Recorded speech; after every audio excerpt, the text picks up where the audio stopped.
आम्ही जिथे भाजीपाला लावला होता तिथे वखर फिरवण्याची वेळ आलेली आहे। बघा, वखर फिरवत आहे।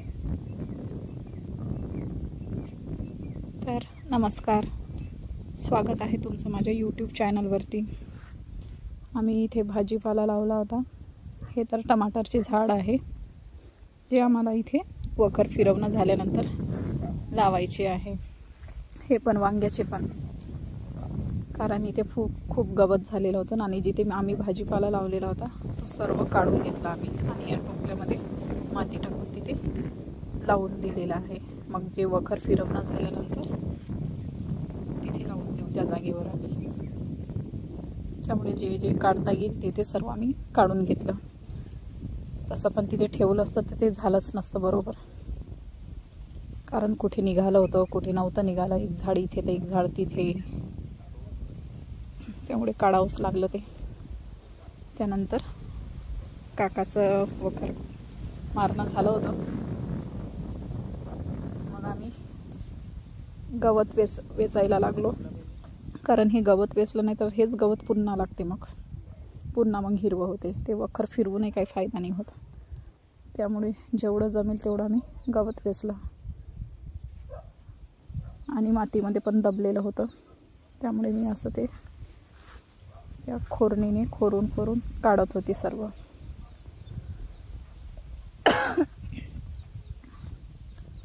आता लावूस व्यवस्थित भाजीपाला सर्व। आणि त्यानंतर आम्ही डिस्कस करत होतो, चर्चा सुरू होती आमची, कोणता भाजीपाला लावायचा, कुठे लावायचं। म्हणून आता गवत वेचणं झाल्यावर मग भाजीपाला लावून देऊ।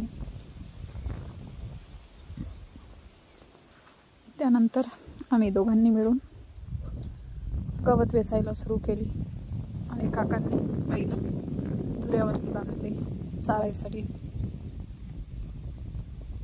त्यानंतर बघू शकता आम्ही किती स्वच्छ केलं, पूर्ण हिरवं होतं। त्यानंतर बाबांनी इथे दोरी बांधली, भाजीपाला लावायचा आहे त्यामुळे दोरीच्या नुसार भाजीपाला लावणार आहे, कारण एका लाईनमध्ये सरळ रेषेत राहील ते। त्यामुळे रोप पण काढून घेतले सर्व। टमाटरचं रोप काढलं, वांग्याचं काढलं, हे टमाटर रोप आहे। आणि दोरी बांधण्याचा फायदा हा, ती आजी काकू त्या पण आल्यानंतर त्यांनी पण वेचू लागलं गवत। बाबांनी सुरुवात केली, नंतर आम्ही सगळ्यांनी रोप लावू लागलं। दोरीच्या साहाय्याने व्यवस्थित एका लाईनमध्ये, आणि इकडे तिकडे होत नाही रोप, एका लाईनमध्ये लागल्या जाते। मग काकांनी पण लावू लागलं आम्हाला। मी तर आधी बघितलं कसं लावत आहे, कारण एका लाईनमध्ये झालं पाहिजे जेणेकरून फेर पण मारता आला पाहिजे त्यामध्ये, म्हणजे बैलाची जोडी पण चालली पाहिजे। त्यामुळे दोरी बांधून एका लाईनमध्ये लावले जाते। बघा, मिरची, टमाटर, वांगे होत आलं। आता इथे मी लावत आहे, मी पण लावून बघितलं, कारण पुढे तर आपल्यालाच करायचं आहे हे, त्यामुळे आधीच सुरुवात केलेली कधी पण चांगलं।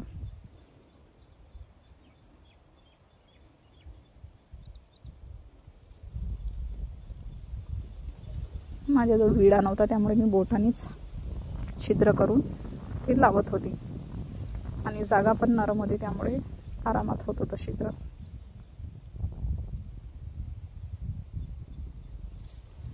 जवळपास लावणं झालेलं आहे आता सर्वच।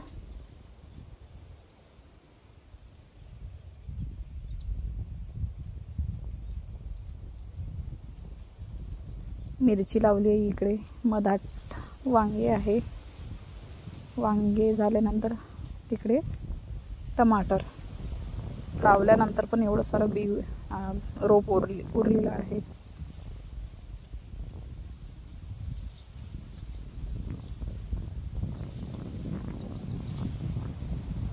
सर्वांनी मिळून केलं तर लवकर होऊन जाते काम।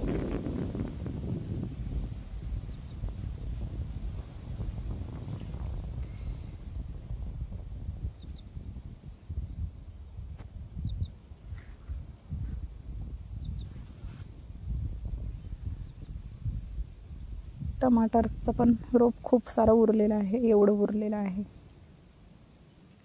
आणि आणखी त्या वाफ्यामध्ये टमाटरचे रोप आणखी आहे.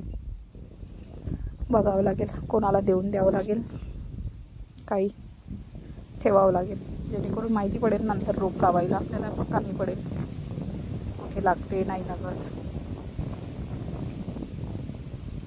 वारा खूप आहे.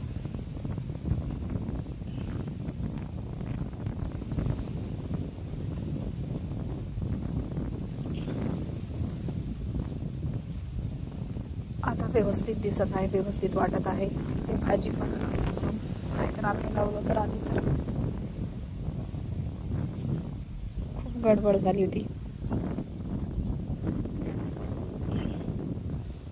अनुभवाची कमी असली की चुका होतेच. आणि अनुभव पण आलेला आहे, प्रॅक्टिकल पण केलेलं आहे. त्यामुळे आता आम्ही पुढे करू शकतो.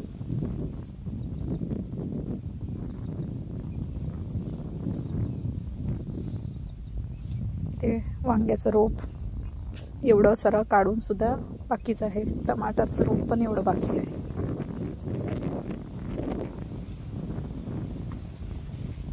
इथे आता आम्ही जे भाजीपाला लावला होता, चवळा, गवार, हे लावणं सुरू आहे. पत्ताकोबी, फुलकोबी, गाजर, त्यानंतर मुळा, बीट,